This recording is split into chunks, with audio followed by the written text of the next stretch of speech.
Is there a percentage of your income after bills and other expenses you think you should put towards your company when you are starting up, considering the fact of not having an emergency fund?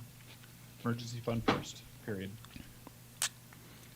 I think it depends on how quickly you could go get a job if you needed it. For me, like how quickly could you go back if your business didn't work out? How quickly could you go back and get a job if you really needed to?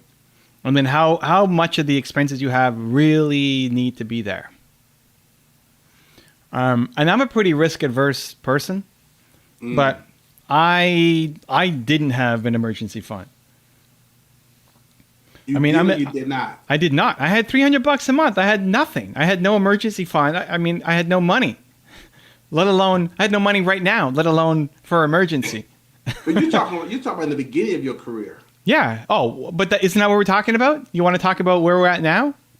Well, no. But I think this is in the context of he has a job and is making money, and he's asking, is there a percentage of your income after bills and other expenses you should put towards your company when starting up, even though he doesn't have a emergency fund? So the question that I would probably be asking is how big of a delta do you really have? Because if you don't have an emergency fund, that usually implies that you're spending everything that you're making. Typically speaking. I'd also say, like, for me, at the beginning, I don't spend any money. I don't spend any money. I want to make money before I'm spending it. So I'll invest my time and my energy and my heart and my hustle and my drive. Any business can start smaller, right? Like even if you watch that now famous coaching session that we keep talking about, he's got big goals, amazing. And like, what are you going to do this year to start making revenue? It's his time. So what can you sell with your time to start making money, to then quit your job?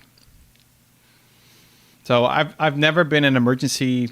I've never really worried about an emergency fund, and maybe that's weird. Maybe I'm too optimistic. But I've also never put myself in a position where I'm screwed over like that. Right.